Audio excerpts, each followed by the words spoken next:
సియోను పాటలు సంతోషముగా పాడుచు సియోను వెళ్ళుదము, పాడుచు సియోను వెళ్ళుదము. ఐగుప్తు భాషలన్నీయు విడచి రంగుగా యేసుని వెంబడించి, ఐగుప్తు భాషలన్నీయు విడచి రంగుగా యేసుని వెంబడించి, పాడైన కోరహు పాపంబు మాని విధేయులై వీరాజిల్లుడి. పాడైన కోరహు పాపంబు మాని విధేయులై వీరాజిల్లుడి. సియోను పాటలు సంతోషముగా పాడుచు సియోను వెళ్ళుదము, పాడుచు సియోను వెళ్ళుదము.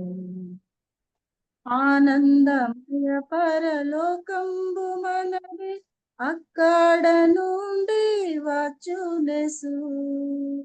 ఆనందమయ పరలోకంబు మనది, అక్కడ నుండి వచ్చునెసు. సియోను గీతము సొంపుగా కలసి పాడేదము ప్రభు యేసుకు జై. సియోను గీతము సొంపుగా కలసి పాడేదము ప్రభు యేసుకు జై. సియోను పాటలు సంతోషముగా పాడుచు సియోను వెళ్ళుదము, పాడుచు సియోను వెళ్ళుదము.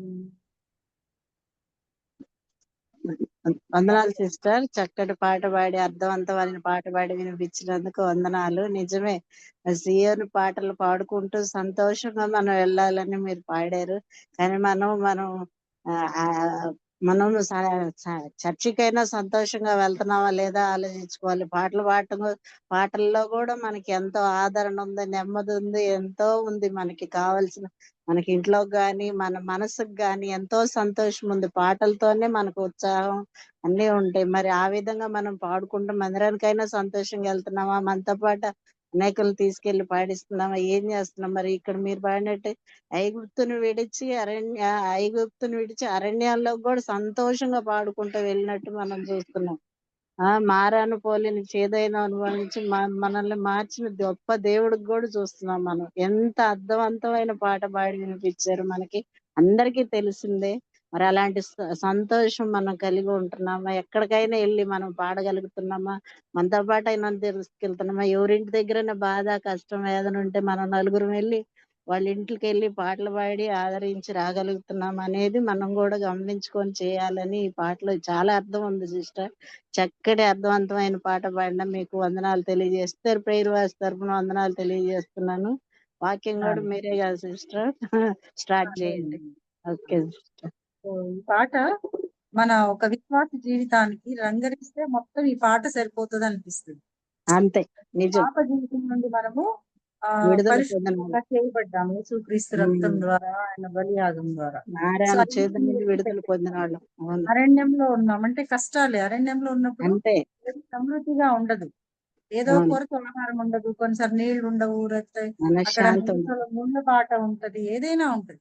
అలా మన ఆత్మీయ జీవితంలో కూడా ఎన్నో కొరతలు ఉంటాయి, జీవితంలో కొరతలు ఉంటాయి. కానీ వాటన్నిటిని కూడా దాటుకుంటూ ముందుకు వెళ్ళాలి. అరణ్యవాసులమే మనం, కానీ దేవుడితో ఉన్నాడు. ఐగుప్తును విడిచిపెట్టేశాం, పాప జీవితం విడిచిపెట్టేసాం. దేవుని వైపు తిరిగినప్పుడు సమస్యలు లేవా అంటే ఉంటాయి, కానీ దేవుడు మనకున్నాడు. ఆ పాటనంతా మనం చూసుకున్నప్పుడు ఒక విశ్వాసకి జీవితంలో ఎదురయ్యే ప్రతి లక్షణాలన్నీ దానిలో ఉన్నాయి. అవును, అందుకని సో మనం వాక్యం చూసుకుందాము. ఆ పాట లాగే అంటే చేదైన మారాను పోలిన చేదైన స్థలముల ద్వారా పోవాల్సి వస్తుంది. మనం ఎన్నో చేదైన మరి సమస్యలు మన జీవితంలో ఉంటాయి. వర్క్ ప్లేస్ లో, ఇంట్లో, మరి సంబంధ బాంధవ్యాల్లో ఎంత మరి మంచిగా ఉన్నా కూడా చాలా సార్లు మనము మిస్అండర్స్టాండింగ్ చేయబడతాం. మనల్ని కాల్సి వస్తుంది, కట్టేస్తుందండి. సరిగ్గా అర్థం చేసుకోకపోవచ్చు, కానీ అన్నిటిని గమనించే దేవుడు ఉన్నాడు అన్న ఒక విశ్వాసం మాత్రమే మనల్ని ముందుకు నడిపిస్తుంది అనమాట. మొదటి సమూయేలు గ్రంథము మనందరికి బాగా తెలిసిన బాగా చిరపరిచితమైనటువంటి భాగం. సమూయేలు మొదటి గ్రంథం అనగానే అందరికీ బాగా అర్థమైపోతుందని అనుకుంటాను నేను. ఎందుకంటే ఎన్నో సంవత్సరాలుగా మనం వింటూనే ఉంటాం. చర్చ్ విమెన్స్ ఫెలోషిప్ లో ముఖ్యంగా ఎక్కడైనా స్త్రీల కూడిక ఉంది అనగానే మనకి ఈ వాక్య భాగం, ఈ పారాగ్రాఫ్ లేకపోతే ఈ క్యారెక్టర్ మనం వింటా ఉంటాం. మరొకసారి ఈరోజు చూసుకుందాము. ఇంకా ఏమైనా ఇంకొక వర్షన్ లో ఇంకో కొన్ని విషయాలు మనం ఏమైనా నేర్చుకోవచ్చా అన్నది ఈరోజు చూసుకుందాము. చూడండి, మొదటి సమూయేలు గ్రంథము మొత్తం మొదటి అధ్యాయం అంతా కూడా నేను తీసుకుంటాను. అయితే అక్కడ ఉన్న కొన్ని కొన్ని వచనాలు మనం ఏ ఏ వచనంలో ఎక్కడ ఆగి ఏమి మనం నేర్చుకోవచ్చో అది మాత్రమే చూసుకుందాం. సో నేను అనుకుంటున్నాను అందరికి ఇక్కడ ఎవరు కూడా హన్నా గురించి తెలియని వాళ్ళంటూ ఎవరూ లేరు. సమూయేలు మొదటి గ్రంథం. సో సమూయేలు ఒక గొప్ప ప్రవక్త, మనకందరికి తెలుసు. అయితే సమూయేలును కన్న తల్లి ఎవరు అంటే హన్నా. అది కూడా మనకు తెలుసు. ఎన్నోసార్లు మనము ఈ యొక్క హన్నా యొక్క జీవిత చరిత్రను ఒక కథగా, ఒక వాక్యంగా మనం విన్నాం. హన్నా అంటే మనకు ఏం గుర్తొస్తుంది? ఆ హన్నా అనగానే ప్రార్థన చేసి పట్టుదలగా మరి ఒక కుమారుని దేవుని ద్వారా పొందుకున్న స్త్రీ కదా. ఎవరికైనా పిల్లలు లేరనగానే ఆ హన్నా లాగా ప్రార్థించే, ఉపవాసం ఉండు, హన్నా అడిగినట్టు దేవుణ్ణి అడుగు అని మనం చెప్తూ ఉంటాం, వింటూ ఉంటాం. అండ్ హన్నా ఆడపిల్లలకు పేర్లు పెట్టుకుంటాం. హన్నా చాలా గొప్పది, గొప్పగా దేవుడితో పోరాడి గొప్ప ప్రవక్తని మరి ఇజ్రాయెల్ సమాజానికి ఇచ్చింది అని మనము వింటా ఉంటాం. అయితే మనం ఇంకొన్ని విషయాలు చూద్దాం ఈరోజు. సో మనకందరికి తెలుసు. ఎవరు అంటే హన్నా గురించి కంప్లీట్ గా తెలియని వాళ్ళు ఎవరైనా ఉన్నారు ఇప్పుడు ఈ గ్రూప్ లో? సిస్టర్స్ లేదు కదా. మళ్ళీ మనకందరికి తెలుసు ఏంటంటే ఇజ్రాయెల్ దేశంలో ఎఫ్రాయిము అనే ఊర్లో అది కూడా మేఫీము అనే పట్టణం ఉంటుంది, ఒక చిన్న ఒక ఊరు. అక్కడ ఎల్కానా అనే ఒక వ్యక్తి ఉన్నాడు. అతను ఇజ్రాయేలీయుడు. అతనికి 2 భార్యలు ఉన్నారు, హన్నా, పెనిన్నా. హన్నా పెద్ద భార్య, పెనిన్నా చిన్న భార్య. అంటే ఇందులో లేదు కానీ మనము బిబ్లికల్ కొంచెం రిసోర్స్ బుక్స్ లో చదివినప్పుడు హన్నాకు పిల్లలు పుట్టలేదని హన్నాయే పెనిన్నాను పెళ్లి చేసి ఇచ్చిందంట. ఎవరికి? ఎల్కానా. కానీ ఎల్కానాకు అసలు ఇష్టం లేదంట. ఏంటి, ఇంకొక పెళ్లి చేసుకోవడం ఆయనకు అసలు ఇష్టం లేదంట. హన్నాను అతను అంతగా ప్రేమించాడు అనమాట. కానీ మరి హన్నా మాత్రము లేదు. మరి బాగా డబ్బు ఉన్నవాడు ఎల్కానా, సమాజంలో పేరు ప్రతిష్టలు ఉన్నవాడు. మరి నా భర్తకు పిల్లలు లేకపోతే మా ఆస్తి పాస్తులన్నీ ఏమవుతాయి, ఆయనకు వారసులు ఉండాలి కదా. అట్లా ఆలోచించి ఆమెనే పెనిన్నాను రెండో భార్యగా చేసిందట ఎల్కానా. బైబిల్లో మనకు లేదు కానీ వేరే రిసోర్సెస్ లో మనకి ఇది దొరుకుతుంది అనమాట.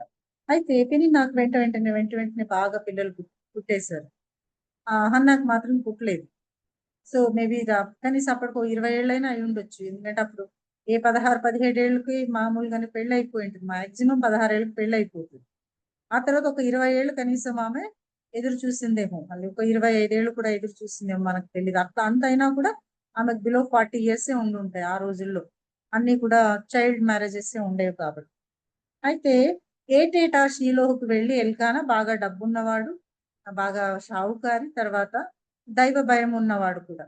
కాబట్టి వెళ్ళి షీలోహు ప్రాంతంలో అప్పుడు ప్రజలందరూ వెళ్ళి దేవుణ్ణి ఆరాధించేవాళ్ళు, బలులు అర్పించేవాళ్ళు. కాబట్టి ఇతను కూడా మరి వాళ్ళ సామాగ్రిని అంతా వేసుకొని వెళ్ళి షీలోహులో ప్రతి సంవత్సరము ఏటేటా అంటే ప్రతి సంవత్సరం పండుగను ఆచరిస్తూ వస్తున్నాడు. ఇంకా ఇలా ఉన్నప్పుడు పెనిన్నా ఏం చేసింది? హన్నాను బాగా విసిగించేసింది. నీకు పిల్లలు పుట్టలేదు, నువ్వు గొడ్రాలివి, అది ఇది అని అనడం స్టార్ట్ చేసింది. అంటే తనే తీసుకొచ్చింది, తన మీద ఇప్పుడు పెత్తనం చెలాయిస్తుంది, తన హీనంగా చూస్తుంది. అయితే హన్నా పరిస్థితి చూడండి ఎలా ఉంది. ఆల్రెడీ తన శరీరంలో తనకు మరి పిల్లలు లేరు, గొడ్రాలు అనే ఒక ఇది ఎండిపోయిన గర్భం లాగా ఉంది, ఆ బాధ ఉంది. తప్పకుండా బంధువులందరూ కూడా అడుగుతా ఉంటారు. ఏ ఏ ఫంక్షన్కి వెళ్ళినా, ఏ సందర్భంలో బంధువుల మధ్యలో కలిసినా, పిల్లలే పుట్టకపోయారే, నీకు ఇంత ఆస్తుంది, ఇంత మంచి భర్త ఉన్నాడు, పిల్లలు లేదు, ఏం లాభం? ఒక్కొక్కరు ఒక మాట విరుపు వినిపిస్తా ఉంటది అనమాట. ఆ బాధ ఆల్రెడీ ఉంది. సో సమాజంలో బాధ ఉంది, శరీరంలో మరి తను బాధపడుతుంది, పిల్లలు మరి నా గర్భం ఏంటి ఇంకా ముగిసి వేయబడి ఉంది అని. భర్త ఒక్కడే ప్రేమిస్తున్నాడు. ఇంక దానికి తోడు తోటి కోడలు, తోటి ఏమంటాం ఆమెను, సవతి భార్య ద్వారా కూడా ఆమెకు పోరు అన్నది ప్రారంభమైంది. అది బయట వాళ్ళని ఎప్పుడో ఫంక్షన్ లో కలిసినప్పుడు సందర్భంలో అడుగుతారు కానీ, ఇంకా పెనిన్న తోటి భార్య ఎవ్రీ టైం ఇంకా ప్రతి పనిలో ప్రతి గంట ఆమెను హింసిస్తా ఉంది. సో ఆ బాధను భరించలేక చివరికి షీలోహుకు వచ్చినప్పుడు ఆమె అన్నపానాలు మానేసి చాలా దుఃఖక్రాంతురాలుగా ఉంది. సో నాకు చాలా నచ్చిన మాట ఏంటంటే, అప్పుడు ఎల్కానా వచ్చి ఆమెను ఏమంటాడు, 10 మంది కుమారుల కంటే నేను నీకు విశేషమైన వాడను కానా అంటాడు కదా. మోస్ట్లీ ఇక్కడ ఉన్న వాళ్ళందరికి పెళ్ళై ఉంటది, పిల్లలు కూడా ఉంటారు, కొంతమంది ఆంటీలు ఉంటారు, ఆల్రెడీ అల్లుళ్ళు కోడళ్ళు వచ్చినాయి.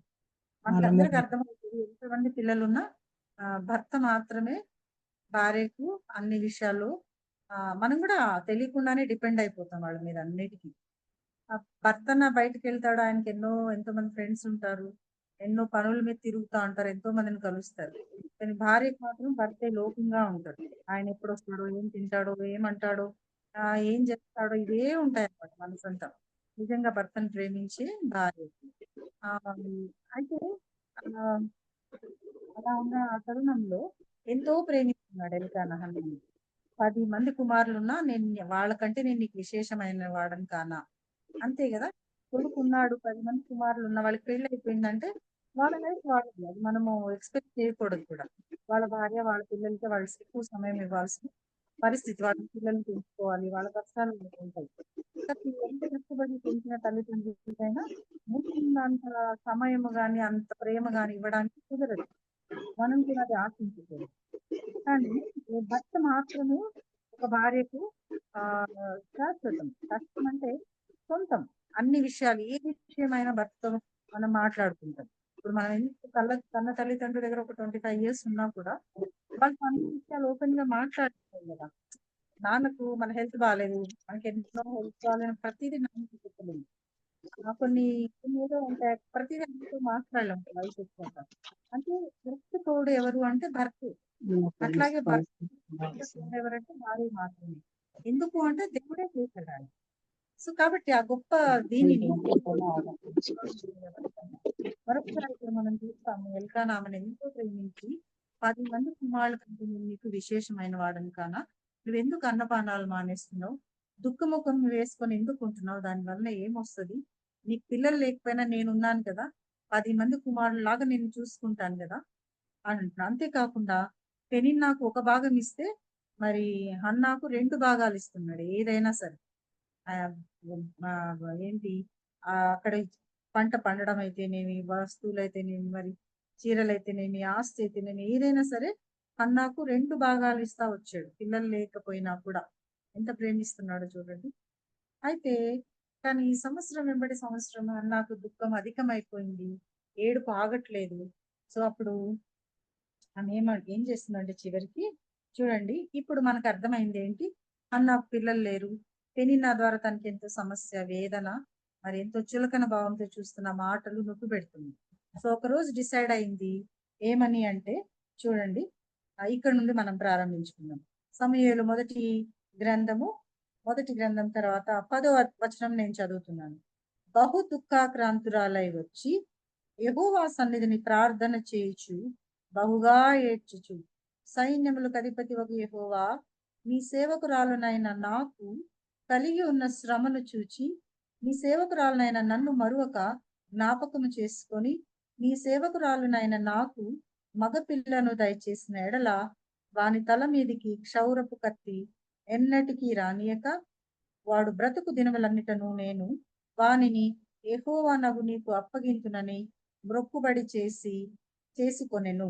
ఆమె యెహోవా సన్నిధిని ప్రార్థన చేయుచుండగా ఏలి ఆమె నోరు కనిపెట్టుచుండెను.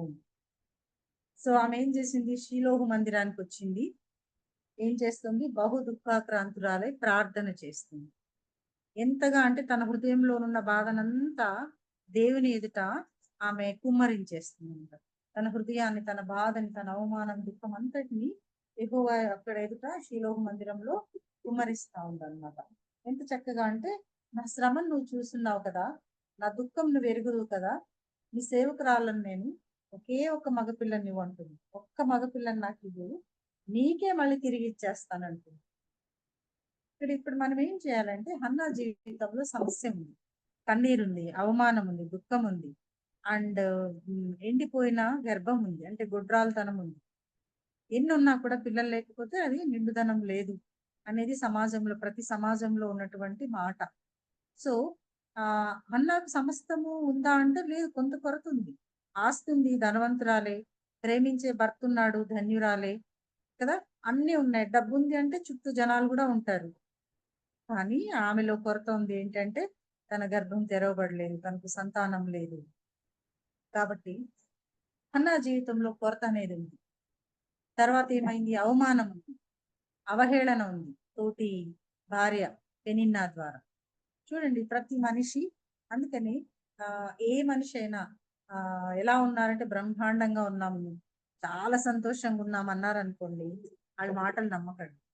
ఎందుకంటే ఇంతవరకు చరిత్రలో సమస్య లేని వాళ్ళంటే ఎవ్వరు లేరనమాట. చరిత్రలో, మానవ చరిత్రలో మనం చూసుకున్నట్లయితే సమస్య అంటూ లేకుండా ఉన్న మనుషులు ఎవ్వరు కూడా కనిపించరు అనమాట మనకి. కాబట్టి ప్రతి మనిషి, ఇప్పుడు అంబానీని తీసుకుంటే, అతని చిన్న కొడుకు అనంత్ అంబానీకి ఉన్నాడు కదా, అతని గురించి మనకు తెలుసు. ఎంత మరి ఆస్తి ఉన్నా ఏమున్నా అబ్బాయి కనీసం ఏసీ రూమ్ లో కూర్చోలేడు, ఏసీ రూమ్ లో పడుకోలేడు. ప్రతిదీ అనారోగ్యం అనమాట, ప్రతిదీ అనారోగ్యమే, ఏది తింటే పడదు. కాబట్టి డబ్బు ఒకటే ఉంటే సరిపోతుందా అంటే కాదు అనడానికి అదొక ఉదాహరణ. మరి ప్రేమించే భర్త ఉన్నాడు ఇక్కడ హన్నాకు, కానీ పెనిన్నా తోటి భార్య ద్వారా చాలా హేళన, చాలా అవమానం కలుగుతా ఉంది. దాన్ని ఇంకా భరించలేమన్నమాట. కాబట్టి అప్పుడు ఏం చేసింది ఆమె? సమస్య తనకుంది, అవమానం ఉంది, జీవితంలో కొరత ఉంది, ఇబ్బంది ఉంది. ఎక్కడికి వెళ్ళింది ఆమె? చూడండి, మనమైతే ఎక్కడికి వెళ్తాం? మనకు కూడా కొన్నిసార్లు సమస్యలు ఉంటాయి ఇంట్లో. మరి అత్తగారితోనో, మరి తోటికోడలతోనో, ఆడపడుచుతోనో, లేకపోతే ఇంకా రిలేషన్షిప్ లో, కాలేజ్ లో, will be getting some problems.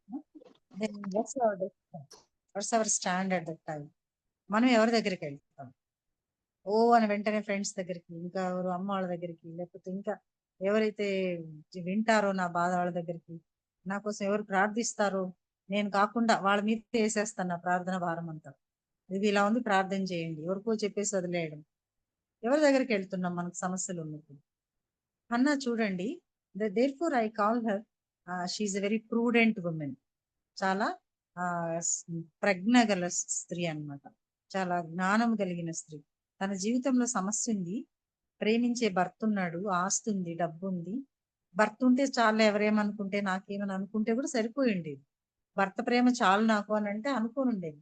కానీ ఆ స్త్రీ లేదు, నాకు సంతానం కావాలి అనుకుంది. తన సమస్యను చెప్పుకోవడానికి ఎవరి దగ్గరకో పరిగెత్తలేదు ఆమె.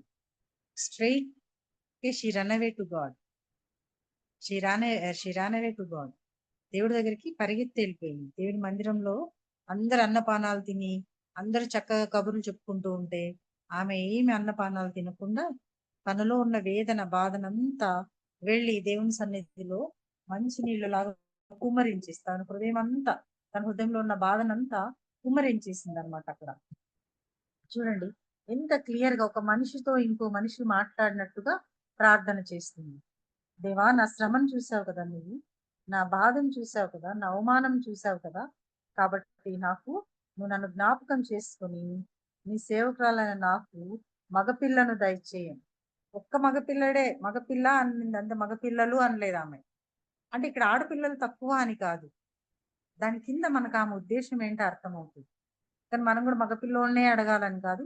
దేవుడికి మగపిల్లవాడైనా పిల్ల అయినా ఇద్దరు సమానమే. అయితే ఇక్కడ ఆమె దాని వెనుక ఆమెకు ఒక ఉద్దేశం ఉంది. ఏంటి? మళ్ళా నీకే అప్పగిస్తాను, ఆ బిడ్డ మీద క్షౌరం ఏమి వేయకుండా, ఆ బిడ్డకు ద్రాక్షారసం లాంటిది ఏది తాగనివ్వకుండా, నాజీరు చేయబడిన వాడిగా ఉంచి ఎంతో పరిశుద్ధంగా నీ కొరకు పెంచుతాను, తిరిగి నీ సేవకే అప్పగిస్తాను. అమ్మాయి అయితే దేవుని మందిరంలో ఉండడానికి లేదు కదా, సేవకురాలుగా ఉండడానికి లేదు, కాబట్టి అబ్బాయిని కోరుకుంది. అంతేగాని ఈ రోజుల్లో మామూలు మధ్య మనుషులు మనలాంటి వాళ్ళము, అబ్బాయి అయితే వారసుడు, అమ్మాయి అయితే కాదు, అబ్బాయి అయితే కట్నాలు వస్తాయి, అబ్బాయి అయితే మమ్మల్ని చూసుకుంటాడు, అలాంటి ఆలోచనతో మనలాంటి ఒక మామూలు చిన్న ఆలోచనతో ఆమె లేదు, కానీ మగపిల్లోడు అవ్వాలి, వాడు యాజకుడు అవ్వాలి, వాడు ప్రవక్త అవ్వాలి, లేదా వాడు దేవుడు పని చేయాలి, అదొక్కటే నా ఆశ. చూడండి, సమస్య ఉంది హన్నా జీవితంలో. తను ఎక్కడికి వెళ్ళింది, మనం ఎక్కడికి వెళ్తాం, ఎవరికి చెప్పుకుంటాం? ఎవరికి చెప్పినా సమస్య ఏం తీరదు. మీరు ఇంటింటికి వెళ్ళి చెప్పుకుంటే వాళ్ళు ఎవరికి చెప్పొద్దక్క అంటాము, మళ్ళీ 2 రోజులతో ఇంకో 10 మందికి తెలిసిపోయింటుంది. ఆమె కూడా వాళ్ళకి మళ్ళీ ఎవరికి చెప్పొద్దక్క అంటది. ఇవన్నీ మనకు తెలుసు ఆడవాళ్ళు కదా. కాబట్టి మనం కూడా మన లైఫ్ లో డెఫినెట్ గా కొరతలు ఉన్నాయి. అందుకనే ఆ ఇందాక చూసాం ఏంటంటే, ఐగుప్తును విడిచిన మీరు అరణ్యవాసులే. అరణ్యంలో చాలా కొరతలు ఉంటాయి కదా. ఇరుకైన మార్గంలో మనం పోతున్నప్పుడు చాలా కొరతలు ఉంటాయి, చాలా సమస్యలు ఉంటాయి. అయితే మరి మన డెస్టినీ ఏంటి? మనం ఎక్కడికి వెళ్తాం? ఎవరిని కోరుకుంటాం? ఎవరి దగ్గరికి వెళ్ళి మొరపెడతాం?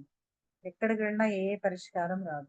ఒకవేళ పరిష్కారం వచ్చినా టెంపరీ, దానివల్ల ఇంకా నెగిటివ్ కాన్సిక్వెన్సెస్ వచ్చే ఛాన్స్ ఉంటుంది. కాబట్టి నీ రక్షకుడు, నీ విమోచకుడు అయిన యేసుక్రీస్తు పాదం మీద పడితే తప్ప నీ సమస్యకు పరిష్కారం అనేది ఉండదు. ఆ రోజుల్లో హన్న నీలాగా నాలాగా చదువుకోలేదు, కానీ ఆమె దేవుణ్ణి ఎరిగిన స్త్రీ, దేవుడు అంటే భయభక్తులు కలిగిన స్త్రీ. కాబట్టి దేవుడే నాకు పరిష్కారము అనేసి దేవుని సన్నిధికి పరిగెత్తింది. తన సమస్యలో, తన నిందలో, అవమానాల్లో దేవుని సన్నిధికి వెళ్ళి దుఃఖంతో మొరపెట్టిన స్త్రీ. మన సమస్యలో మనం ఎక్కడికి పరిగెడుతున్నామో ఒకసారి జ్ఞాపకం చేసుకుందాం. వ్యర్థం, ఎక్కడికి వెళ్ళినా వ్యర్థమే. ప్రభు పాదాల దగ్గర మాత్రమే మనకు ఒక సొల్యూషన్ ఉంటుంది అన్నమాట. తర్వాత ఆమెకున్న ఒక ప్రూడెంట్ ఉమెన్ ఆమె. తర్వాత ఆమె యొక్క పర్పస్ చూడండి, purpose of praying and asking for a son. ఒక మగపిల్లోడు కావాలి ఆమె అడిగే ఉద్దేశం ఏమిటి అంటే, రెండవ చూడండి 11వ వచనంలో, ఆ నీకే యెహోవా నగు నీకే నీకు అప్పగింపునని మొక్కుబడి చేసుకొనెను. ఆమె యెహోవా సన్నిధిని ప్రార్థన చేయించుకొని, అప్పుడు ఏలియా కూడా అది గమనిస్తా ఉండెను అని చూస్తున్నాను. నాకు ఒక నువ్వు. సో ఆమె సమస్యలో దేవుడి దగ్గరికి వెళ్ళింది. Very prudent women. She has a purpose in praying and asking God. దేవుణ్ణి ఆ విషయం అడగడంలో ఆమెకు ఒక ఉద్దేశం ఉండేది ఏంటంటే, తిరిగి దేవుడి పనికే ఉపయోగపడాలి ఆ బిడ్డ, దేవుడికే మహిమ తీసుకొని కదా. మన జీవితంలో మనకి దేవుడు ఎన్నో ఇస్తా ఉంటాడు. మంచి ఉద్యోగం, మంచి భర్త, లేకపోతే మంచి డబ్బు, లేకపోతే జ్ఞానం, అందం, పరువు, ఇట్లా ఏది ఉన్నా కూడా మనము చాలా మరి గర్వానికి వెళ్ళిపోతాం. చాలా ఎక్కువ చెప్పుకుంటూ ఉంటాం, వాళ్ళకి అది లేదు నాకు ఇది ఉంది, వాళ్ళు ఇలా లేదు నేను ఇలా ఉన్నాను. ఆడవాళ్ళ ముఖ్యంగా కదా. ఏది ఉన్నా కూడా అది దేవుడిదే. బంగారు నాది, వెండి నాది అంటాడు ఆయన కదా. అంటే ఏంటి? నీ దగ్గర ఉన్న ధనం ఏదైనా నాదే, నీకున్న అందమైన నేనిచ్చింది, నీకు ఇచ్చిన తలాంతులైనా నేనిచ్చింది. మరి కాబట్టి ఎవరికి మహిమ రావాలి? దేవుడికే రావాలి. మనం జ్ఞాపకం చేసుకుందాం, దేవుడు మన జీవితంలో మనకు కొన్ని మేళ్లు చేశాడు, కొన్ని తలాంతులు ఇచ్చాడు, కొన్ని వాటికి బహుమానాలు, బ్లెస్సింగ్స్ ఇచ్చాడు. కానీ వాటి నిజంగా వాటి ద్వారా దేవుని మహిమపరుస్తున్నామా? దేవుడికే మహిమ అని మనము మన హృదయాంతరంగంలో మనం చెప్పగలుగుతున్నామా మనసారా అనేది మనం ప్రశ్నించుకోవాలి. ఆ రోజుల్లో చదువుకున్నది అనేది నేను అనలేను కదా. ఆడవాళ్లకు ఆ రోజుల్లో ఎక్కడ చదువు, ఏ సమాజంలో కూడా లేదు. అది హెబ్రీ సమాజమైనా ఓకే, భారతదేశ చరిత్ర అయితే ఇంకా అసలే కాదు. కాబట్టి ఆమె చదువు అయితే లేదు, కానీ బట్ ప్రభువుని గురించి వాళ్ళకు ధర్మశాస్త్రము, భగవద్గీత, 10 కమాండ్మెంట్స్ ఇవన్నీ కూడా వాళ్ళకు నోటెడ్ గా ఉంటాయి. సో దేవుణ్ణి ఆరాధించడం అవన్నీ కూడా బాగా అలవాటైన పరిస్థితి. దేవుడు చేసిన మోషే కాలంలో దేవుడు నడిపించిన విధానము, అప్పుడు మోషే వాళ్ళు ఆరాధించిన విధానం, పాడిన పాటలు అవన్నీ కూడా వీళ్ళకి బాగా తెలుసు అన్నమాట, బై హార్ట్ వచ్చు. కాబట్టి దేవుడు తెలుసుకుంది, దేవుని ఒక ఉద్దేశంతో మగబిడ్డని ఇవ్వు నీకే ఇస్తానని మొక్కుతుంది. ఒక పర్పస్ ఉంది ఆమెకు లైఫ్ లో. తను ఏమన్నా అడుగుతుంది దేవుణ్ణి అంటే ఒక పర్పస్ ఉంది, మంచి పర్పస్ ఉంది అనమాట. కాబట్టి మనకు మనం ఎంతసేపు నా ప్రభా నా కొడుకుకి జాబ్, నా భార్య, నా కూతురికి పెళ్లి చేయి, మా ఇంట్లో ఇది చేయి అడగొద్దని కాదు, కానీ మనకి ఏది చేసినా దాని ద్వారా దేవుడికి మహిమ రావాలి అనేది మన మోటివ్ అయి ఉండాలి. అంతేగాని గొప్పలు చెప్పుకోవడానికి కాదు. అదిగో మా కూతురు మంచి భర్తనిచ్చాడు దేవుడు, మాకు మంచి కోడలు వచ్చింది, మీకే పాపం చాలా బాధల్లో ఉన్నారు, ఇలా చాలా చౌకబారు మాటలు మాట్లాడే స్త్రీలుగా మనం తయారవుతుంది. వాళ్ళు నిజంగా బాధలో ఉంటే వాళ్ళని ఆదరించి వాళ్ళ కోసం ప్రార్థన చేయాలి. కానీ ఇదిగో దేవుడు మాకు అది చేశాడు, ఇది చేశాడని నీ గొప్పలు చెప్పి వాళ్ళని కించపరచడానికి కాదు. నిజంగా నీకు అలాంటి ఇది ఉంటే నువ్వు నిజంగా దేవుని స్తుతించాలి హృదయాంతరంగంలో. దాన్ని బట్టి నువ్వు దేవుణ్ణి సంతోష పెట్టాలి. దాన్ని బట్టి నువ్వు అనేకులకు మేలు చేయాలి. కానీ నీకు మేలు జరిగి మేము ఇల్లు కొనుక్కున్నాం 50 లక్షలు పెట్టి మీరు కొనలా ఇంకా, అలాంటి మాటలు, చౌకబారు మాటలు క్రైస్తవ స్త్రీలుగా మనకు ఎందుకు? దేవుడు నీకు ఇచ్చాడు కదా, వందనాలు చెల్లి, సంతోషం ఉంది. కొనని వాళ్ళు, కొనలేని వాళ్ళ దగ్గర అట్లాంటి హెచ్చులు అంటారు కదా మనకు అనంతపురంలో, అలాంటి మనం మాట్లాడు చాలా తప్పు. మనం చాలా ఎదగాలి. పాత కాలంలో తెలిసి తెలియని కాలం అది. ఇంత వాక్యం తెలీదు, ఇంత మనకి ఎక్స్పోజిషన్ లేదు. కానీ ఇప్పుడు చాలా వాక్యం వింటున్నాం, చాలా జీవితాలు చూస్తున్నాం. ఎంతో మరి జ్ఞానము మనకు బోధించబడతా ఉంది. మరి మనం మారాలి. బాధలో, దుఃఖంలో ఉన్న వాళ్ళ దగ్గర మన గొప్పలు చెప్పి వాళ్ళని బాధ పెట్టు. దేవుడు నిజంగా మేలు చేశాడా, కృతజ్ఞత కలిగి ఉండు. దాన్ని బాధపడే వారి దగ్గర నువ్వు చెప్పి వాళ్ళని ఇంకా బాధించదు. ఓకే, ఒక ఉద్దేశం కలిగి ఉండు. దేవుడు నీకు ఒక మేలు చేశాడంటే దాని ద్వారా నువ్వు దేవుణ్ణి హృదయాంతరంగంలో కృతజ్ఞత కలిగి జీవించాలి. నేను ఎంతటి దానను అనేది మనకు ఉండాలి. దాని ద్వారా ఎక్కడో ఇగో వచ్చింది అనుకోండి, గర్వం వచ్చింది అనుకోండి, దేవుడు ఎక్కడ దాన్ని అణిచివేయాలో అక్కడ అణిచివేస్తాడు. మన హృదయంలో ఎలాంటి గర్వం రానివ్వకుండా మనం ప్రతిరోజు దాన్ని మరి జాగ్రత్తగా కనిపెట్టుకొని భద్రపరుచుకోవాలి మన హృదయాన్ని. ఎందుకంటే హృదయము మోసకరమైనది, అన్నిటికంటే ఘోరమైన వ్యాధి కలది హృదయమే. ఎందుకంటే అందులో గర్వం ఉంటది, ఇగో ఉంటది, సెల్ఫిష్నెస్ ఉంటది, అహం ఉంటది, ఇంకేవేవో ఉంటాయి అన్నమాట అక్కడ. అందుకనే దాన్ని జాగ్రత్తగా మనం కాపాడుకోవాలి. ఎలాంటి మత్సరము, మదమును రానివ్వకూడదు హృదయంలోని. కాబట్టి హన్నా ఏం చేస్తుంది, తనకు దేవుని ఒక బాబునిస్తే నీకే ఇచ్చేస్తాను ప్రవ్వా అని అంటుంది.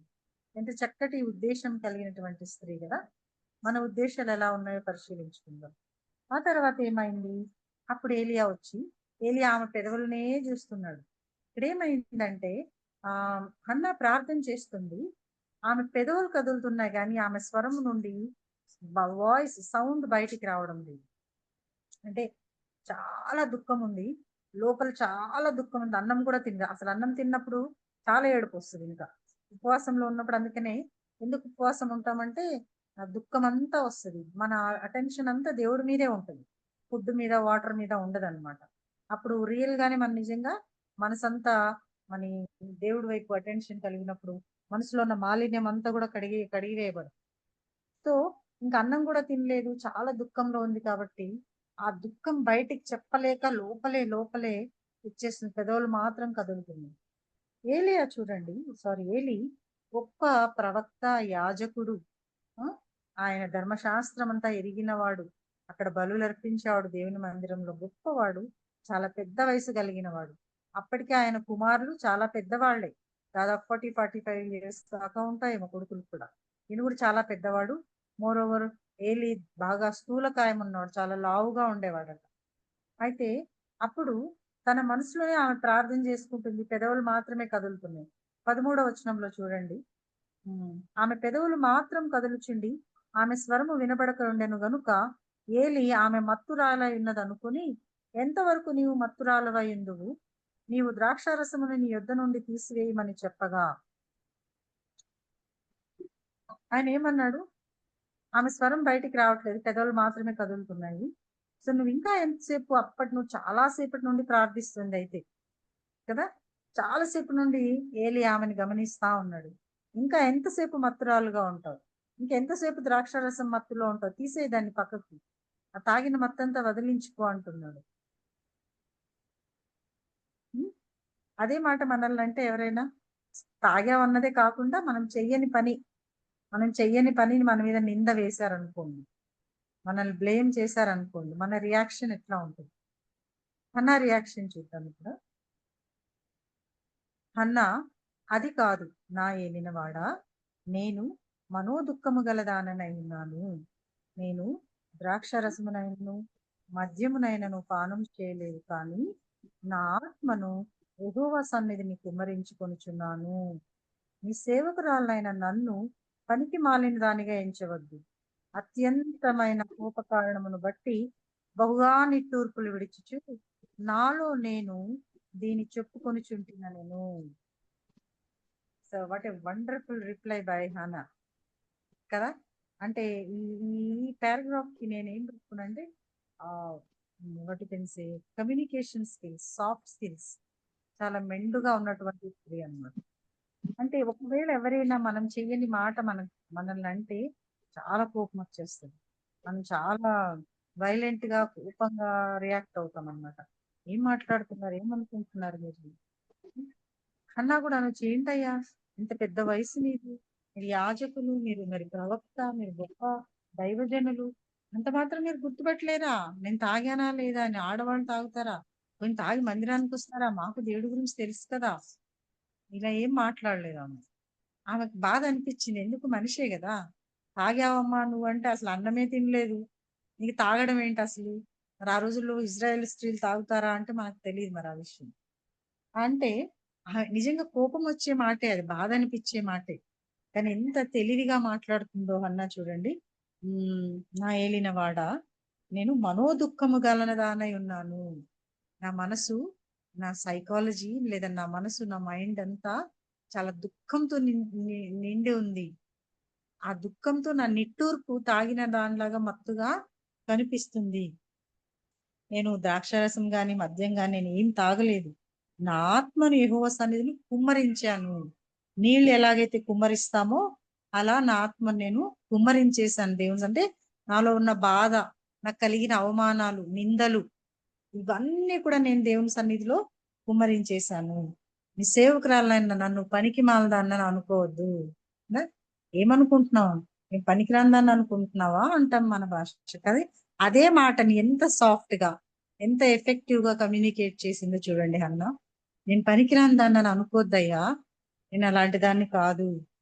ఇదే మాట, నేను పనికిరాని దాన్ని అనుకుంటున్నావా అంటే ఎలా ఉంటది, నన్ను నీ సేవకురాలైన నన్ను పనికిమాల దానిగా ఎంచుకొనవద్దు. చూడండి స్త్రీలు మనం ముఖ్యంగా ఎలా పడితే అలా మాట్లాడేస్తాం కొంచెం అవకాశం దొరికితే. ముఖ్యంగా అంటే అఫ్ కోర్స్ చాలా సార్లు మన మూడ్స్ కారణము, మన మన ఆ అంటే ఒకటి కెన్ సే మనకి ఈస్ట్రోజన్ తగ్గింది, లేకపోతే ప్రొజెస్ట్రాన్ పెరిగింది, హార్మోనల్ ఇంబ్యాలెన్స్ అయ్యింది, పీరియడ్స్ ముందు ఇలా ఉంది, చికాగ్గా ఉంది, ఇవన్నీ నార్మల్. ఆడవాళ్ళు అందుకని అర్థం కారు అంటారు మగవాళ్ళు. ఎందుకంటే హార్మోనల్ చేంజెస్ మనలో చాలా రోల్ ప్లే చేస్తాయి. ముఖ్యంగా మీరు గమనించుకున్నట్లయితే ఒక పీరియడ్స్ రాకముందు ఒక 1 వీక్ ముందు చాలా చికాగ్గా ఉంటాం, కోపం వస్తుంటది, హెడేక్ వస్తుంటది, చేత కాదు పని చేయడం, పిల్లల్ని అరుస్తుంటాం, లేకపోతే హస్బెండ్ ఏదని చెప్పిన కోపం వస్తూ ఉంటది. అదేంటంటే హార్మోనల్ చేంజెస్ ఉంటది. మరి అది అయిపోగానే నార్మల్గా ఉంటాం. అందుకే ఆయనకు అర్థం కాదు, నిన్నంతా బా బానే ఉంది, ఇవాళ ఎందుకు అరుస్తుంది, నిన్నంతా అరిచింది ఇవాళ బానే ఉంది. Hormones they play their role in our life of course. కానీ దాన్నే ఎప్పుడు దాని మీద వేసుకొని మనము బ్రతికి మన జీవితాన్ని మరి నవ్వులు పాలు చేసుకోకూడదు. స్త్రీలం ఉంటాయి, ఆ సమస్యలన్నీ ఉంటాయి.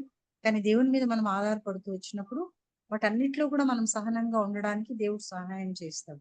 చిన్న చిన్న విషయాల్లో definitely we lose our temper, వస్తూ ఉంటది. కానీ దాన్ని ఎక్కువగా చేసుకోకుండా వెంటనే మనం గుర్తెరిగి రిపెంట్ అయ్యి మళ్ళీ దేవుని సన్నిధిలో మళ్ళీ నార్మల్ స్టేజ్కి రావడానికి దేవుడు సహాయం చేస్తాడు. కాబట్టి ఆ మాటను ఆమె ఎంత చక్కగా, ఈ రోజుల్లో స్టూడెంట్స్ కి సాఫ్ట్ స్కిల్స్ ఇవే బోధిస్తారనమాట. ఒక మాటని ఎంత బ్యూటిఫుల్ గా, ఎంత సాఫ్ట్ గా, ఎదుటి వ్యక్తి నొప్పించుకోకుండా మనం చెప్పాలనుకున్నది, మన వ్యూ, మన వర్షన్ ఎంత కరెక్ట్ గా చెప్పొచ్చు అన్నది హన్నా ద్వారా ఇక్కడ మనకు అర్థమవుతుంది. మనలాగా హన్నా కాలేజెస్కి వెళ్ళలేదు, చదువుకోలేదు, జాబ్ చేయలేదు, కానీ చక్కటి మాట తీరు. అందుకని ఇంగ్లీష్ లో ఒక ప్రావర్బ్ ఉంటది, ఏంటంటే you should know what to speak, when to speak, how to speak, where to speak. ఎప్పుడు మాట్లాడాలి, ఏం మాట్లాడాలి, ఎక్కడ మాట్లాడాలి, ఎంత మాట్లాడాలి, ఇది తెలిసిన వాళ్ళు చాలా సక్సెస్ఫుల్ అవుతారంట. మనం ఎట్లా అంటే ముఖ్యంగా ఆడవాళ్ళం కొంచెం తెలుసు అంటే ఎక్కువ తెలిసినట్టుగా మాట్లాడిస్తాం. ఎక్కడో విన్న మాటలు తెచ్చి ఇవన్నీ నా సొంతమే అన్నట్టుగా డబ్బా కొట్టుకుంటుంది. మనకు తెలిసింది తక్కువే, కానీ అంత తెలుసు అన్నట్టుగా మనము అతిశయోక్తులకు వెళ్తా ఉంటాం కదా. ప్రభుకి అది కూడా ఇష్టం లేదు, యథార్థత ఆయనకి ఇష్టం అనమాట. మనకెంత తెలుసో ఏం తెలుసో అదే మాట్లాడాలి. ఈ మాట ఇక్కడ మాట్లాడడం అవసరమా? నేను అతిగా మాట్లాడడం అవసరమా? నా జ్ఞానాన్ని కనపరచడం అవసరమా? ఇవన్నీ ప్రశ్నించుకోవాలి. Okay, what to speak, where to speak, when to speak, how to speak, ఎలా మాట్లాడాలి. మాటలు వచ్చు కదా అని ఎలా పడితే అలా మాట్లాడడం కాదు. సమయం దొరికింది కదా, వాళ్ళు దొరికారు కదా అని ఏది పడితే అది అనడం కాదు. అన్యులు అంటారేమో, కానీ దేవుని ఎరిగిన స్త్రీగా నువ్వు చాలా కంట్రోల్లో ఉండాలి. చాలా మాటలు దిగమింగిపోవాలి. అన్నీ మాట్లాడాల్సిన అవసరం లేదు, అన్నీ చెప్పాల్సిన అవసరం లేదు, ఎన్నో దాచుకోవాలి. అదే దైవభక్తి కలిగిన స్త్రీగా మనకు తగిన లక్షణం అన్నమాట. అండ్ మన మాట ఉప్పు వేసినట్టుగా రుచికరమైనదిగా ఉండాలి సాధ్యమైనంత వరకు.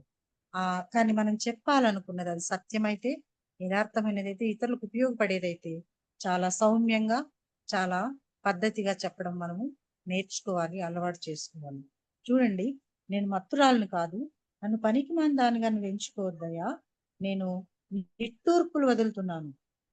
నాలో నేను చెప్పుకొంచుంటిని, నేను బహుగా నిట్టూర్పులు ఎప్పుడు వస్తాయంటే ఇంకా కంప్లీట్ గా అలసిపోయి చేత కాక శరీరం అంతా బలహీనం అయిపోయినప్పుడు వస్తుంది అన్నమాట. సో నా నా నా నా బాధ అంతుంది, నా దుఃఖం అంతుందయ్యా. నా బాధ అంతా నేను దేవుని సన్నిధిలో కుమ్మరించాను. నిట్టూర్పులు ఎక్కువైపోయి నాలో నేను మూలుగుతూ ఉన్నాను. ఆ మూలుగు వచ్చి దేవా దేవా సహాయం చేయి నాయనా అంటుంటే ఈయనేమో తాగిందేమో అనుకుంటున్నాను కదా. కానీ నేను తాగలేదు, నేను అలా చేయలేదని ఎంతో క్లియర్ గా ఆమె మరి ఏలీకి వివరిస్తుంది. ఏలీని యాజకుడిగా గౌరవిస్తూనే, పెద్దవాడిగా ఆయన గుర్తిస్తూనే, రెస్పెక్ట్ ఇస్తూనే, తను అలాంటిది కాదు, తన పరిస్థితి అది కాదు అని చాలా క్లియర్ గా చక్కగా వివరించింది. ఎంతో మంచి కమ్యూనికేషన్స్ ఉన్న స్త్రీగా ఇక్కడ మనం హన్నాను చూస్తాం. ఆ తర్వాత ఆమె ఏదైతే అప్పుడు ఏమంటాడు, ఆయన దీవించి పంపిస్తాడు. అమ్మా, మరి నువ్వు క్షేమంగా వెళ్ళు, నువ్వు దేవుడితో చేసుకున్న మనవి దేవుడు నీకు దయచేయను గాక అని చెప్పాడు. ఇంకా ఆ రోజు నుండి ఆమె చూడండి 18th వర్స్ ఎండింగ్ లో, ఆ స్త్రీ తన దారిని వెళ్ళిపోయి భోజనం చేయొచ్చు నాటి నుండి దుఃఖముఖుగా నుండుట మానెను. అంటే ఆమె ఇంకా నమ్మింది, విశ్వాసం ఉంచింది. నా బాధంతా దేవుడి సన్నిధిలో కుమ్మరించి వచ్చాను, ఇక దేవుడు నన్ను చూసుకుంటాడు. చూడండి, తన హృదయం అంతా కుమ్మరించేసింది కాబట్టి తనకు ఒక విశ్వాసం వచ్చింది, దేవుడు నా ప్రార్థన వింటాడు. అంతే, ఆ రోజు నుండి హ్యాపీగా ఉంది, బబ్లింగ్ జాయ్ తో ఎంజాయ్ చేస్తుంది. ఇంకా ఆ దుఃఖం లేదు. ప్రార్థన చేస్తే దేవుడు ఇస్తాడు అన్న విశ్వాసం మనకుందా? ఆమె ప్రార్థన చేసింది, దేవుడిని అడిగింది, కానీ దానికి ఒక మంచి ఉద్దేశం ఉంది. అందుకని దేవుడు చాలాసార్లు మనం అడిగిన ప్రతిదీ ఇవ్వడు. ఆయన చిత్తంలో మనకి ఏది క్షేమమో అది మాత్రమే ఇస్తాడు. అండ్ మనము ఆయన మహిమ కొరకు అడిగినప్పుడు తప్పకుండా ఇస్తాడు ఏదైనా. మన సెల్ఫ్ ఈగో కోసం, మన అతిశయోక్తి కోసం దాన్ని అడిగితే ఇవ్వడు. కానీ దేవా నిన్ను మహింపరచడానికి, ఒక నలుగురికి సువార్త చెప్పడానికి అవకాశం ఇవ్వు, ఒక ఆత్మను రక్షించడానికి అవకాశం ఇవ్వు, వాళ్ళని నడిపించడానికి అవకాశం ఇవ్వు, వారు పడిపోతున్నారు, దుఃఖంలో ఉన్నారు, వాళ్ళని ఆదరించడానికి నాకు సహాయం చేయమని అడిగితే తప్పకుండా దేవుడు ఇస్తాడు, తప్పకుండా సహాయం చేస్తాడు. ఆయన మహిమ కొరకు ఏది అడిగినా కూడా. అందుకనే దేవుడు అంటాడు మత్తయి సువార్త 20 తండ్రి మహిమార్థమే, ఆయన మహిమపరచు నిమిత్తం మీరేమి అడుగుతారో అడగండి ఆయన నామంలో అంటాడు కదా. మనం చాలాసార్లు అంటే సెల్ఫ్ సెంటర్డ్ గా ఉంటుంది మన ప్రేయర్. అట్లా కాకుండా దేవుని మహిమార్థమైన రాజ్యం కోసం ప్రార్థన చేసిన ప్రతిదీ దేవుడు వింటాడు, జవాబిస్తాడు. అయితే ఇంకా ఆ రోజు నుండి ప్రార్థించింది, ఇంకా విశ్వాసం ఉంచింది. She trusted in the lord because I prayed in his house, and so therefore definitely he will answer my prayer అని నమ్మింది, సంతోషంగా సాగిపోయింది. తర్వాత మనం 20వ వచనంలో చూసుకుంటే చూడండి, యెహోవా ఆమెను జ్ఞాపకం చేసుకునేను గనుక హన్నా గర్భము ధరించి దినములు నిండినట్టు ఒక కుమారుని కనింది. అతనికి సమూయేలు అని పేరు కూడా పెట్టేసింది. అయితే ఈ మధ్యలో వీళ్ళు ఏటేటా షీలోకి వెళ్తూనే ఉన్నారు. కానీ 22వ వచనంలో చూడండి, 21 నుండి చదువుతున్నా. ఎల్కానాయును అతని ఇంటి వారందరూ యెహోవాకు ఏటేటా బలి అర్పించుటకును మొక్కుబడిని చెల్లించుటకును పోయిరు. అయితే హన్నా, బిడ్డ పాలు విడిచి వరకు నేను రాను, వాడు యెహోవా సన్నిధిని అగుపడి తిరిగి రాక అక్కడనే ఉండునట్లుగా నేను వానిని తీసుకొని వత్తునని తన పెనిమిటితో చెప్పి వెళ్ళక ఉండెను. ఇంకా ఏటేటా అందరు వెళ్తా ఉన్నారు షీలోహుకు. అక్కడ బలి అర్పించి దేవుని ఆరాధించడానికి. హన్నా మాత్రం పోలేదు. తన భర్తకి చెప్పి అతన్ని కన్విన్స్ చేసింది. ఏమండి, నేను దేవుని సన్నిధిలో మొక్కున్నాను ఆ రోజు, కాబట్టి దేవుడు నాకు ఈ బిడ్డనిచ్చాడు, తిరిగి బిడ్డను మనము యాజకుడిగా అక్కడ అప్పగించేసేయాలి. ఏలీ దగ్గర పని చేస్తా ఉంటాడు, నేర్చుకుంటాడు దేవుడి పని, అక్కడే ఉండిపోతాడు, ఈ బిడ్డ మన దగ్గర ఉండడు అని భర్తను చాలా కన్విన్స్ చేసుకుంది. అంతేకాకుండా భర్త ఏటేటా వెళ్తా ఉంటే నేను రాను అని చెప్తే ఆయన ఆ మాటను గౌరవించే విధంగా ఆమె అతన్ని కన్విన్స్ చేసుకుంది. ఎందుకంటే ఆమె ప్రేమ, ఆమె గౌరవించే విధానం అంతగా ఉంది అతని పట్ల. కాబట్టి ఆమె ఏం చెప్పినా కూడా హెల్కానా వింటూ ఉన్నాడనమాట. సో మామూలుగా ఇజ్రాయేలీ స్త్రీలు 3 సంవత్సరాల నుండి 7 సంవత్సరాల వరకు పాలిస్తారంట ఒక బేబీకి. మన దగ్గర సంవత్సరం ఇస్తే ఎక్కువ కదా, కానీ కనీసం వాళ్ళు 3 సంవత్సరాలు ఇస్తారంట. 7 సంవత్సరాల వరకు కూడా ఇచ్చే అవకాశం ఉందంట. అంటే ఆ కనీసం 7 సంవత్సరాలు హన్న షీలోహుకు వెళ్ళలేదు, ఆ పండుగలో పాలు పంచుకోలేదు. ఆమె ఏంటి అంటే ఎంత దృఢ నిశ్చయం కలిగినటువంటి స్త్రీ చూడండి. ఒక్కసారి నేను షీలోహుకు నా బిడ్డతో వెళ్ళాను అంటే నా బిడ్డ అక్కడే ఉంటాడు, మళ్ళీ మా ఊరికి రాడు, ఈ రమోత్సైమెఫీమ్ అనే పట్టణానికి రాడు, ఇంకా ఎఫ్రాయిం దగ్గర ఉన్న ఈ పట్టణానికి తిరిగి రాడు, అక్కడే వదిలిపెట్టి ఆయన మందిరానికి వస్తాను. చూడండి, ఒక్కగానొక్క కుమారుడు దాదాపు ఒక 20 ఏళ్ల తర్వాత ఎప్పుడో పుట్టాడు, కానీ ఆ బిడ్డను అక్కడ వదిలిపెట్టాలన్న ఆమె స్థిరమైన నిర్ణయం చూడండి. దేవుడి పట్ల ఆమెకున్న ఆ యొక్క సమర్పణ, ఆ యొక్క డెడికేషన్ అండ్ కమిట్మెంట్ చూడండి ఎట్లా ఉంది. బిడ్డను నేను చూడని ఇక నుండి అనుకుంది, కానీ ధైర్యంగా ఉంది. దేవుడు నా మొర విన్నాడు, నాకు ఇచ్చాడు, నేను ఆయనకు కృతజ్ఞతాపూర్వకంగా ఉండాలి అని ఇచ్చింది. కాబట్టి వెళ్ళలేదు, ఎంతో పట్టుదల కలిగి ఎంతో సమన్వయంతో అక్కడే ఉండిపోయింది, ఆ బిడ్డని పెంచింది. ఆ పాలిచ్చేటప్పుడంతా కూడా అన్న అంట, నువ్వు సమూయేలు, నువ్వు దేవుడి మందిరంలో ఉండాలి, ఏలి అనే యాజకుడు ఉన్నాడు, అతనే నీ గురువు, అతని దగ్గర నువ్వు ఉండాలి, వాళ్ళు ఏం పని చెప్తే ఆ పని చేయాలి, అక్కడ నువ్వు దేవుని వాక్యం నేర్చుకోవాలి, ధర్మశాస్త్రం నేర్చుకోవాలి, దేవుని ఇంట్లో పని చేయాలి, నువ్వు దేవుడి కోసమే బ్రతకాలి అన్న విషయాలు పాలు ఇస్తున్నాను బోధిస్తున్నాను. 24లో చూడండి, పాలు మాన్పిన తర్వాత అతడు ఇంకా చిన్నవాడై ఉండగా ఆమె ఆ బాలుని ఎత్తుకొని 3 కోడలను తూమడి పిండిని ద్రాక్షారస పుత్తిని తీసుకొని షీలోహులోని 25వ వచనం చదువుతున్నానండి. షీలోహులోని మందిరమునకు వచ్చెను. వారు ఒక కోడెను వధించి పిల్లవానిని ఏలి యొద్దకు తీసుకుని వచ్చినప్పుడు ఆమె అతనితో ఇట్లా, నేను నా ఏలినవాడా, నా ఏలిన వాని ప్రాణము తోడు నీ యొద్ద నిలిచి యెహోవాను ప్రార్థన చేసిన స్త్రీని నేనే. సో ఇప్పుడు మళ్ళీ అక్కడ ఏలి ఉన్నారు. ఏమంటుంది, దాదాపు 7 years అయిండొచ్చేమో అక్కడ. అంటే పండితులు కొన్ని కొన్ని అభిప్రాయాలు చెప్తారు. సమూయేలు హన్నా మందిరంకు వదిలినప్పుడు 7 ఏళ్ళు అని ఒకరు, 10 అని ఒకరు, మహా అంటే 12 ఏళ్ళు అని అంటారనమాట. సో 7 నుండి ఒక 10 సంవత్సరాల లోపు ఉంటుంటాడు అప్పుడు సమూయేలు. చూడండి, తీసుకొని వచ్చి ఏలి ప్రవక్తకు గుర్తు చేస్తుంది ఆమె, నా ఏలిన వాడా, నా యాజకుడా, నేను గత కాలంలో కొన్ని ఏళ్ల క్రితం వచ్చి ఇక్కడ ప్రార్థన చేస్తుంటే నువ్వు మత్తురాలై ఉన్నావు, ద్రాక్షారసం తాగావని మీరు అన్నారు కదా, ఆ స్త్రీని నేనే. నా ప్రార్థన దేవుడు విని నాకు కుమారుని ఇచ్చాడు, ఇదిగో నేను తీసుకొని వచ్చాను, నా ప్రాణము తోడు నీ యుద్ధ నిలిచి యెహోవాను ప్రార్థన చేసిన స్త్రీని నేనే అని తిరిగి ఆయనకి రిమైండ్ చేస్తుంది. ఎందుకంటే ఎంతో మంది స్త్రీలు వచ్చి ప్రార్థన చేస్తా పోతూ ఉంటారు కదా, యాజకుడు ఆయనకి ఎక్కడ గుర్తుంటది, అసలే పెద్ద వయసు. చెప్పినప్పుడు ఈ బిడ్డను దయచేయమని నేను దేవుణ్ణి అడిగాను, దేవుడు నాకు ఇచ్చాడు, కాబట్టి తాను బ్రతుకు దినములన్నిటిను వాడు యెహోవాకు ప్రతిష్ఠితుడని చెప్పాను. ఇదిగో ఈ అబ్బాయి జీవితం అంతా దేవుడికి అనాయింటెడ్ గా ఉంటాడు, దేవుని సేవకుడుగా ఉంటాడయ్యా, తీసుకోండి, మీ మందిరంలో వదిలిపెడుతున్నాను అని చెప్పింది. చూడండి, ఆమె యొక్క సమర్పణ చూడండి, ఎంతో మరి ఏమాత్రం హెజిటేషన్, కన్నీరు, దుఃఖం లేకుండా సంతోషంగా దేవుడికి ఇస్తుంది. ఏడుస్తూ దేవుణ్ణి అడిగింది, సంతోషంగా దేవుడికి ఇప్పుడు కుమారుని సమర్పిస్తుంది. ఆమె హృదయంలో ఉన్న కృతజ్ఞత చూడండి, ఎంత థ్యాంక్ఫుల్ హార్ట్ కలిగిన స్త్రీ కదా ఈమె. తను ఇచ్చిన మాటను నెరవేర్చుకున్న స్త్రీ. అరే, నాకు ఒకే ఒక కుమారుడు కదా అని తన దగ్గర ఉంచుకోలేదు.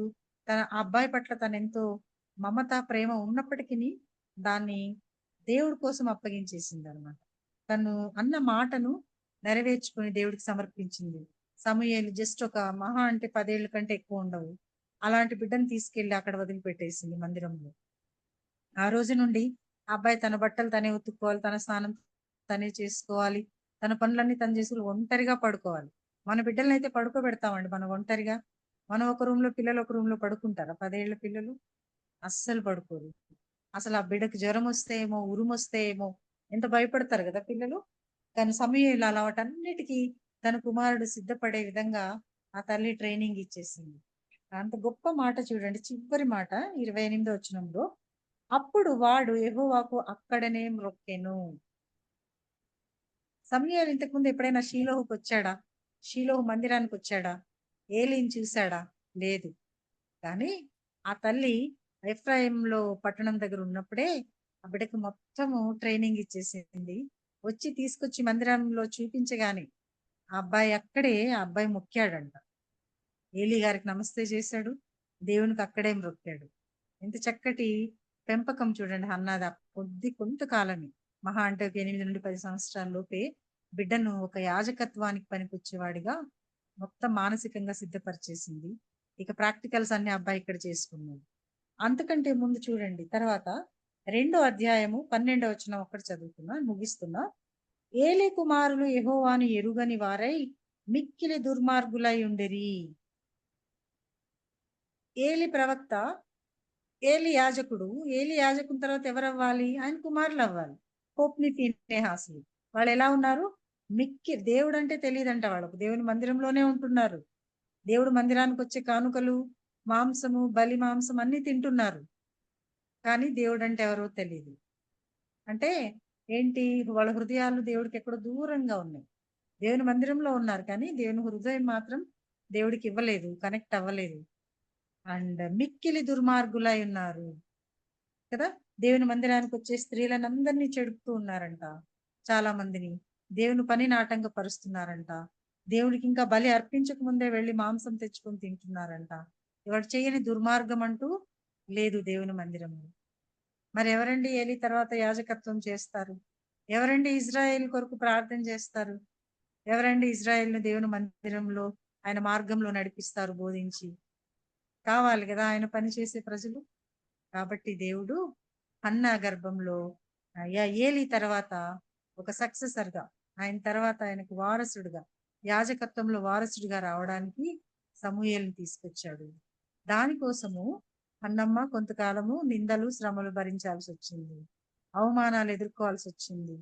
కాబట్టి దేవుడి నుండి వచ్చే గొప్ప బహుమానం ఏది కూడా అంత ఈజీగా రాదు. ఈరోజు నువ్వు కూడా హన్నాలాగా కొరత ఉండొచ్చు నీ జీవితంలో, కన్నీరు ఉండొచ్చు, నిందలు ఉండొచ్చు, ఎంత చేసినా గుర్తింపు లేకపోయి ఉండొచ్చు, మాటలే కావచ్చు, దూషణ కావచ్చు, సంబంధ బాంధవ్యాల్లో ఎంతో వేదన, మిస్అండర్స్టాండింగ్ ఉండొచ్చు. కానీ దీన్ని నువ్వు భరిస్తే, అన్నలాగా నీ హృదయం అంతా దేవుని సన్నిధిలో కుమ్మరిస్తూ ఉంటే, ఎంతో సంయమయంతో, ఎంతో ఓపికతో అన్నలాగా కనిపెడుతూ ఉంటే నీకున్న కన్నీటిని దేవుడు తుడిచేవాడుగా ఉంటాడు. గొప్ప విడుదల, గొప్ప సమాధానం ఇచ్చేవాడుగా ఉంటాడు. ఏలి కుమారులు దుర్మార్గులై దేవుని మందిరాన్ని పాడు చేస్తా ఉండండి. ఎంత బాధ అనిపిస్తుంది కదా. ఏలికి ఎంత బాధ నిజంగా. అంటే తల్లిదండ్రులు ఎంతో దైవభక్తిగా ఉన్నప్పుడు పిల్లలు చెడిపోతారు, సేవకులు పిల్లలే చెడిపోతారు, లేదా విశ్వాసుల పిల్లలే చెడిపోతారు. అది చాలా కన్నీరు, దుఃఖం, వేదంతో కూడుకున్న పని. ఏలి కుమారులు దుర్మార్గులు అయిపోవడమే కాదు, దేవుని మందిరాన్ని పాడు చేస్తున్నారు, ఆయన పనిని పాడు చేస్తున్నారు. అలాంటి సమయంలో హన్నాకు పడింది ఆ భారం. అన్నా భారం అన్నా భరించాల్సి వచ్చింది. తెలియదు మనకు అది కదా.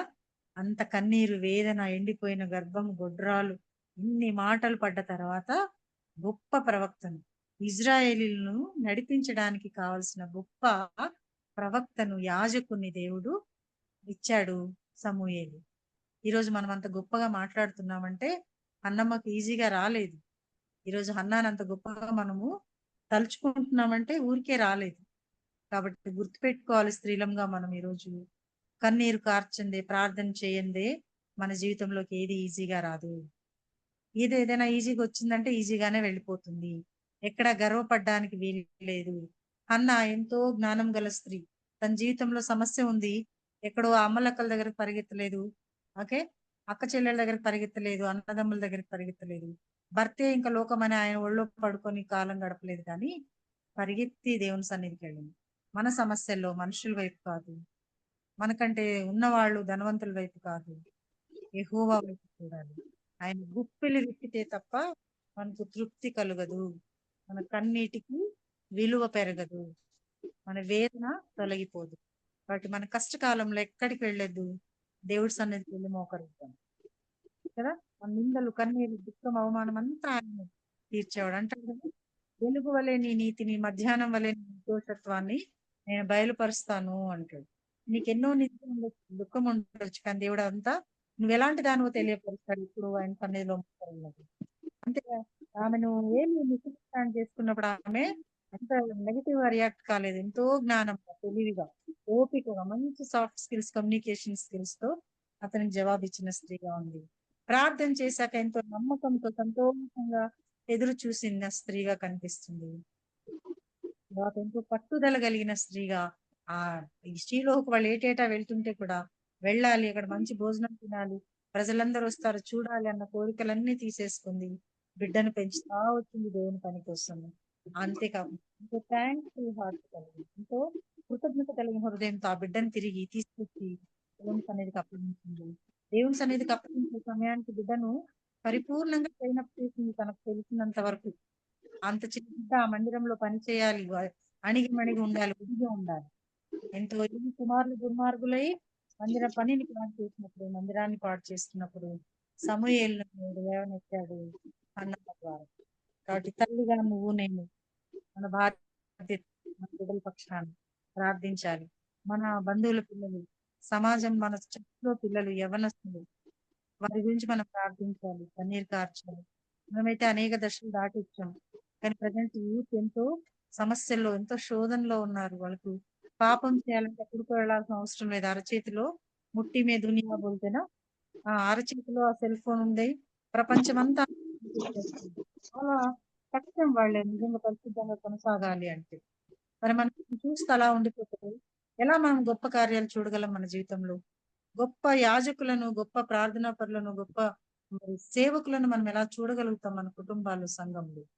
అన్న వాళ్ళే పట్టుదల కలిగి ప్రార్థించే వారంగా, హృదయాన్ని కుమ్మరించే వారంగా, జ్ఞానము, బుద్ధి కలిగిన స్త్రీలంగా మనం సాగుదాము.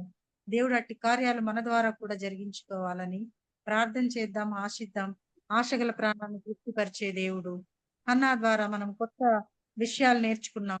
ఎంతో బుద్ధి కలిగింది, ప్రార్థన కలిగింది, మాట చాతుర్యం కలిగింది, సహనం కలిగింది, పట్టుదల కలిగింది, మరి థ్యాంక్ఫుల్ హార్ట్, ఎంతో కృతజ్ఞత హృదయం కలిగినటువంటి స్త్రీ.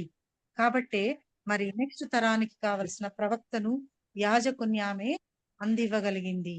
అంత శ్రమ పొందింది, అన్ని కన్నీరు కార్చింది. కాబట్టే ఇంత గొప్ప ప్రవక్తను ఇజ్రాయేల్ వంశానికి ఇచ్చిన స్త్రీగా అన్నాను మనం గుర్తు పెట్టుకుంటాం.